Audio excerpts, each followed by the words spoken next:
Olá! Hoje o assunto do nosso SexyCast da semana é esclarecendo o sexo oral à luz da Bíblia.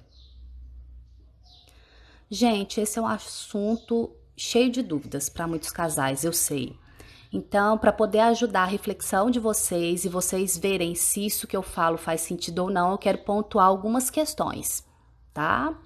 Em primeiro lugar, a gente precisa diferenciar duas coisas que são distintas: o sexo oral e as carícias orais. O sexo oral é a atividade sexual que envolve o contato do genital com a boca, né, e os órgãos genitais do parceiro.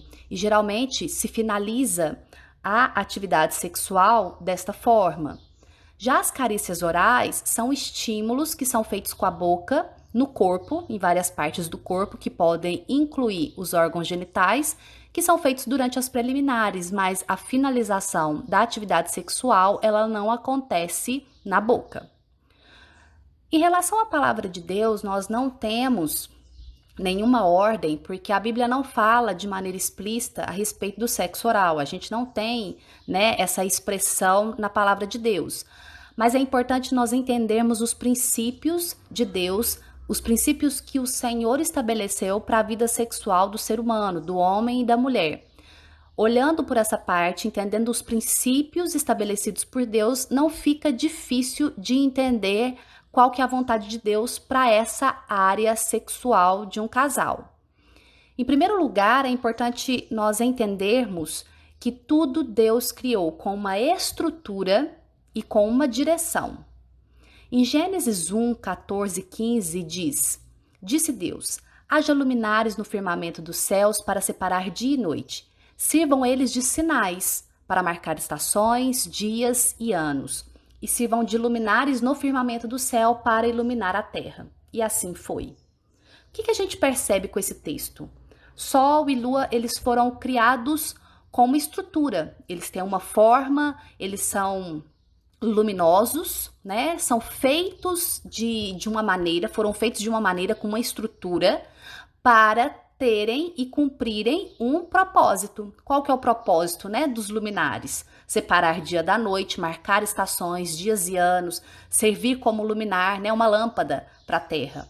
E não é diferente conosco. Quando o Senhor nos criou, primeiro nós fomos criados imagem e semelhança de Deus. E tudo que o Senhor colocou no nosso corpo, cada parte do nosso corpo também tem uma forma, um formato de ser, e também tem uma função, ele tem um propósito a ser cumprido.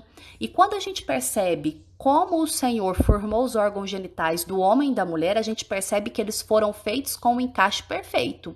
Foram feitos para isso. Existe um local adequado para que se tenha relações sexuais, porque até mesmo um dos objetivos de se ter relações sexuais não é somente o prazer. É claro, o prazer ele está incluído, senão o Senhor não tinha feito órgãos que são no nosso corpo feitos exclusivamente para dar prazer. Mas ele também criou com o propósito de procriação. Tanto é que é uma das coisas que ele disse para o homem fazer: sejam fecundos, encham a terra, povoem a terra, né? E existe um outro local onde se possa ter relações sexuais para cumprir a procriação? Também não existe. É pênis e vagina. Então, em relação ao sexo oral, o meu entendimento e discernimento que eu tenho a respeito dos princípios de Deus relacionados a essa área da vida do ser humano é que desde que o resultado final seja o encaixe entre pênis e vagina, tá tudo bem.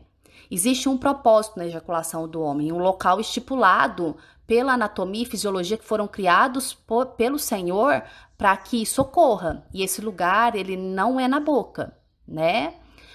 Muitas das coisas que nós vemos hoje em dia relacionadas às práticas sexuais, ela vem da indústria pornográfica. E isso tem um impacto muito grande na saúde e na satisfação sexual de homens e mulheres. Mas eu não vou entrar nesse assunto porque esse é um assunto para um próximo podcast. Mas é uma coisa interessante de nós colocarmos, pontuarmos aqui, tá? Porque muita coisa que às vezes a gente quer colocar em prática são coisas que são criadas pela indústria pornográfica e fogem dos princípios que o Senhor estabeleceu para nós. Então, eu acredito que as carícias orais, elas são importantes para levar o casal ao máximo de prazer que eles podem ter um com o outro, assim como outros tipos de carícias, manuais, beijos, abraços, enfim. Inclusive, eu entendo, né, e estudo como acontece a resposta sexual humana, eu acredito que as carícias orais, elas são importantes para que haja um andamento adequado desse ciclo sexual e para que haja excitação máxima dos cônjuges, mas eu não acredito que a finalização da atividade sexual, onde o pênis ejacula na boca da mulher, seja o caminho correto e estipulado pelo Senhor para nós. Nesse caso, estar em paz com o cônjuge, né, e com Deus, ter consentimento mútuo, né, é importante os dois concordarem com esse tipo de prática, fazer a higienização correta das partes íntimas, né, cuidar da higiene é importante, são coisas que devem ser pontuadas para que o casal decida até onde ele vai em relação ao sexo oral. Peça a Deus, então, orientação e entendimento a respeito disso. Mas eu acho interessante, em Cantares 1, 2 e 3, diz: Sua boca me cubra de beijos, são mais suaves que o vinho as tuas carícias, e mais aromáticos que os teus perfumes é o teu nome, mais que perfume derramado. Por isso as jovens de ti se enamoram. Eu acho interessante como Salomão e a Sulamita investiam nas carícias orais e em beijos, né, durante as preliminares. Eu acho que é uma coisa muito rica para a atividade sexual de um casal. Ninguém é obrigado a beijar as partes íntimas, os genitais do seu cônjuge, mas se o casal acha que isso é importante e é mais estimulante durante as preliminares e existe esse consentimento mútuo, tudo bem. Lembrando que isso deve ser recíproco, né? A gente vê muito, às vezes, homens pedindo essas carícias para as mulheres, mas eles também não são capazes e não desejam fazer isso com as esposas. Então, lembrando que isso deve ser recíproco e que deve haver consentimento mútuo. A única questão que eu pontuo é que a finalização da atividade sexual, ela não foi estabelecida de acordo com o princípio de estrutura e direção para ser realizada na boca, e sim nos órgãos genitais. Bom, gente, espero que vocês tenham gostado. Qualquer dúvida, mande perguntas. Eu estou disposta a discutir mais um pouco sobre isso com vocês, para quem tiver dúvidas. Um abraço!